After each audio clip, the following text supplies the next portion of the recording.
You're listening to the VORTX podcast, featuring interviews with your favorite artists. Here's your host, Ethan Jackson. Hey, it's Ethan. Today, our special guest is Mark from Nothing More. My man, how's it going? Very good. How are you? Awesome. It's great to see you. You guys are in Grand Junction tonight. You just kicked off this tour with Wage War. How has it been going so far? You've been on it for what, like a week now? 2 weeks? Yeah, it's still pretty fresh. I think this is actually maybe show number 5 or so. Okay. There have been like 1,000-mile drives or crazy stuff in between, so it's pretty nuts. We are definitely spanning the country on this tour. For sure. Going great though. The lineup's awesome. Really, really happy to have Sleep Theory and Veil of Maya and yeah, Wage War. It's been pretty badass. Now it's a co-headliner. So are you guys swapping every other night? For the most part, yeah. Like we did Austin 2 days ago, and we did New Orleans, and they did the first two, Charlotte and Birmingham, and we're doing tonight. So yeah, pretty much. Sweet. Do you get the same amount of time depending on which slot you have? I didn't know if the set list had to vary or what. Yeah, pretty much everything is just 50-50, and you just kind of work it out, and they're all good dudes, and their team is easy to work with. We hope ours is too, makes for a much easier situation. It's just like if anything happens, technical difficulties, this and that, and things are just understood, and it's like, yeah, no worries. It's all gravy.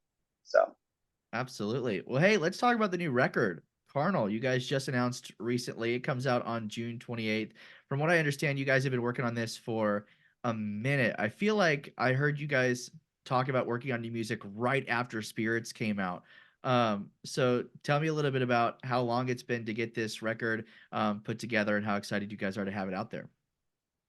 yeah, it actually, like, in comparison, I felt like Spirits was this big, tremendous undertaking, and with COVID and file sharing, the whole thing, that is, as soon as like we did that one and we put it out, honestly, it felt really good to be back together again, and like immediately kind of like getting fresh new ideas to start working on felt really good. So we thought we'd just kind of follow that momentum and go for it. So yeah, so immediately, like you were saying, kind of like right after it came out, we just kind of kept going. And this is the first record we've done with a producer in over 15 years. I think, man, the last one we did was like Save You, Save Me with a producer, and that was 2007. So, I mean, our manager, Will, has co-produced everything and co-mixed everything up until now. This is the first one with us, like, really being hands off and really kind of trusting somebody else. We went with Drew Folk. He's awesome, or Wizard Blood, aka, Yeah. and he's such a delight, such a positive experience, full of great ideas. He's a great mediator, and he's just open to trying, new things. And we do like to go down some rabbit holes. So he was down to explore those sort of progressive ideas and kind of rein us in maybe when we were being a little too out there. Drew seems to be the go-to guy these days, which I think is awesome. He continues to work on phenomenal records, so that's cool to hear you guys working with him this time around.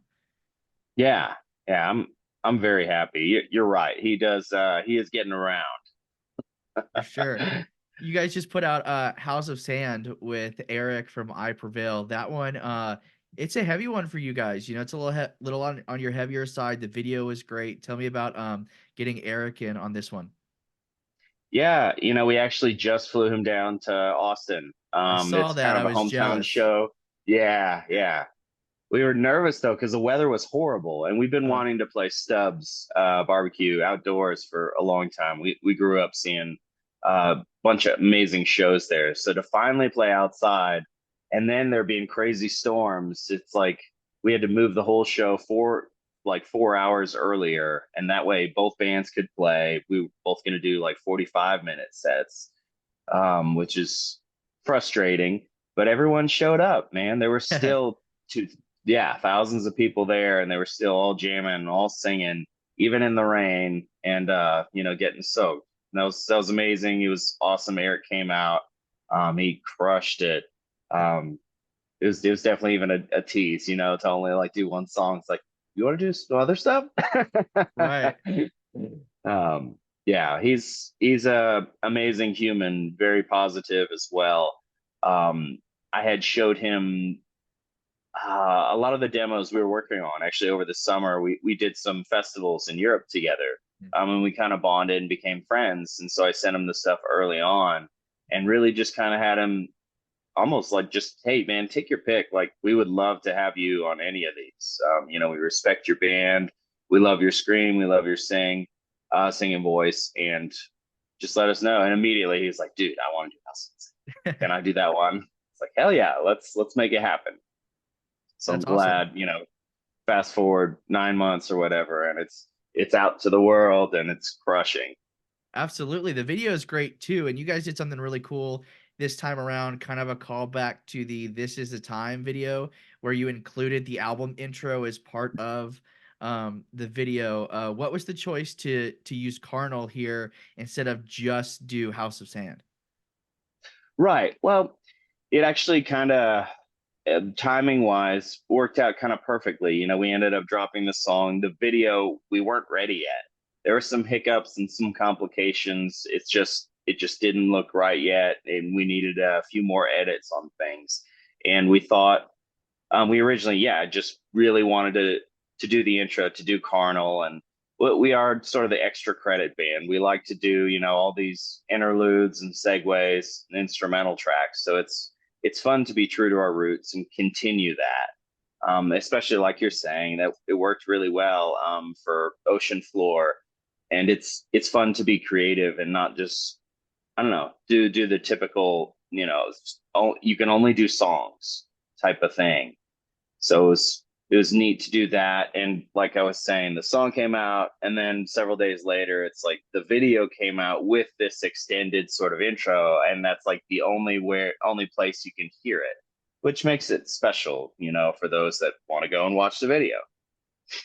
For sure. I love that you mentioned your guys' interludes, because I think that's one thing that makes you guys really unique, because the records really do benefit from listening all the way through. I feel like we're in such a world where we're in a singles world, right? But having those little bits and those transitions really benefits a full album listen, and that's one thing that I love about you guys. Yeah, man. Some of our favorite albums have those little interludes and segues, and so we're totally, it's an homage to all those great records, and to kind of continue that in artistry. We always felt like it helped, like, give the whole record a better theme and a ride, kind of like you're saying too. Sometimes you get ear fatigue, or it's like, man, every song's in the same key, and it's like, I'm just struggling over here. This is difficult. So having those segues really help break things up in your listening experience. Absolutely. You guys have a couple other great features on the record as well. You've got David Draymond from Disturbed, Sinister. I'm curious, that David Draymond tune, is it a ballad by chance? No, no, No? actually, it's Okay. like an in your face Queens of the Stone Age, Muse, nothing more jam. Is it? I was Yeah, wondering, I was like, yeah. okay, Angel Song. I was like, this could go a couple different ways.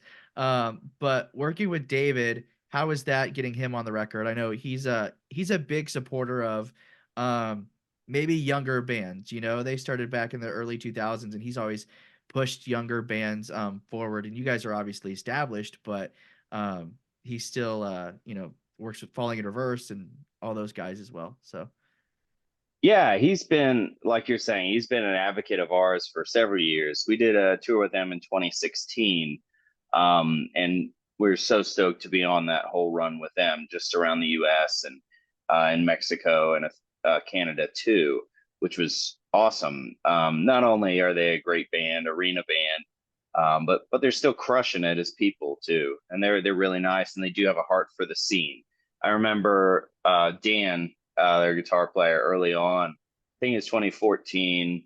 Um, he had came to just this small show we did in Chicago, and he came to the merch table, and he like absolutely, I tried to like give him things, and he absolutely had to pay. He gave me like this wad of cash too, and he was like, "Guys, go get something good for dinner." And it was like, oh my God, this is so nice at that point in time. Like he just really cared, and it showed to me that it's like, you know what, when you get to be a senior after being a freshman, it's like, how are you going to treat the freshman? You know what I Right. mean? If you will, to liken it to a high school analogy. Like, don't be a dick. Don't be holier than thou when you're on top. Remember what it was like, and he absolutely did. So we have nothing but praise to say to Disturbed. And man, David's such a powerhouse vocalist. It's awesome, his performance on the song. I'm very excited for everyone to hear it. Man, I'm excited too. You mentioned them doing arenas. I don't think you guys are too far off from that. From what I understand, you guys have a new version of the scorpion tail that's like 20 feet tall. And Oh I can gosh. imagine that having to find a venue big enough to use that. I'm excited to see that. When do you guys think that might make its debut? um that is a great question. We've actually, we wanted to use it early on, actually, like on all the Spirits Tour stuff when we started um, releasing all of that. But it's like, man, we kind of jumped the gun in regards to like, okay, we have to have a semi be able to carry it. Some of these stages we're playing, it's like the ceilings weren't tall enough Mm. because this thing is massive. So honestly, the whole thing kind of maybe got 3/4 of the way built and done, and it's just kind of in a shed covered at Dan's place right now. So it's very sad, but we do hope to bring it back, kind of like you're saying. It's like as soon as like everything does make sense, like we can afford to bring it out. We do have a giant truck that this thing will house in, and it won't get compromised by smaller ceiling heights or things like that. So it's maybe still maybe a year, 2 years away, probably something like that. For sure. Do you guys have any version of the scorpion tail out with you right now? We just the Drumtron bit. Okay. No, we do not have the tail itself. It's resting currently.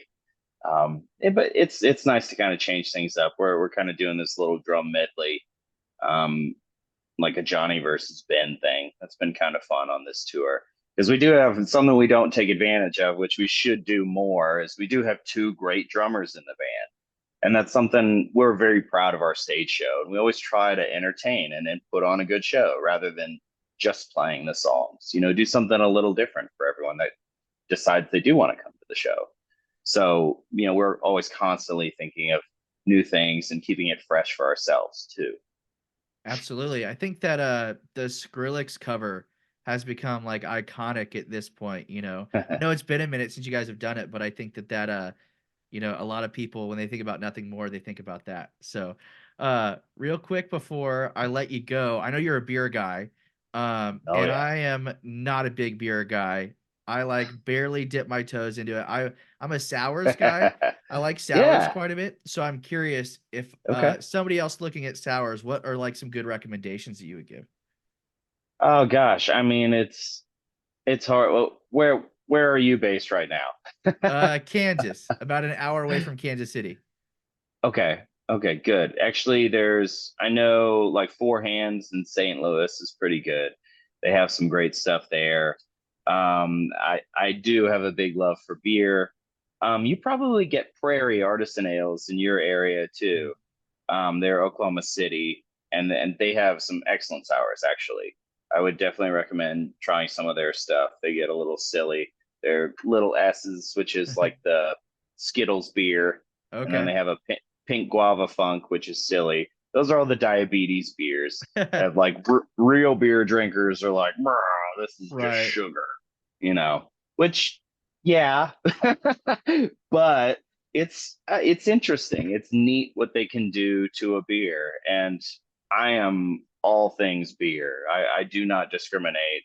I will try and everything. I've had some terrible beers, and I've had some amazing beers. And the cool thing is that like it, especially with the microbrewery thing, yeah, you can get something here that doesn't exist anywhere else, and then that is also kind of the downside, because it's you Right. have no idea when I'm going to have this again or anything else. It's hard to recommend one beer or for anybody that's anywhere, because I'm such a big microbrewery fan that it Yeah. doesn't really exist in other places. So I'm sorry, I can't really say No, that's one fine. thing. Do you like to when you guys are on tour, do you like to hit up different breweries in different cities? I'm sure you have favorites, different places. Yes, absolutely. On a day off, it's nice to find a good spot and get a flight, and then get a feel for the brewery. And possibly get some stuff to go to take home and share with some beer friends. I definitely like to do that. Um, I wish I could do it every day, but I kind of have to keep up with my health and kind of have to not be sloshed for the show. I'll be playing Absolutely. some in the key of X, playing some weird notes. Absolutely. Well, hey man, thanks so much for hanging out with us today. The new record, Carnal, due out on June 28th. I'm excited for it. Can't wait for everybody to hear it. And we'll see you on the road. You guys are going to be in Kansas City a week from tomorrow night, and I'll be there. Yes. Be in the pit, man. Excellent. Okay, sweet. You will be there? Yes, sir. Good. Yeah, we'll see you Good. there. I will make sure and have some sours on the hospitality rider list too. Oh, So there you we can go. have some sours together. There we go. There you go. I think I'm on Wage Wars list, but I'll let Jackie know. Well, Please, we'll say please. Yeah, hey. we'll hang out. We'll be in the parking lot after the show for sure. Just There you go. hanging out. Always. All right, man. Well, hey, Sounds thank you good. so much. No problem. Thanks for having me, Ethan. Thanks for listening to the VORTX podcast. Catch Ethan inside the VORTX every Sunday night from 9 to midnight on Topeka's Rock Leader, V100.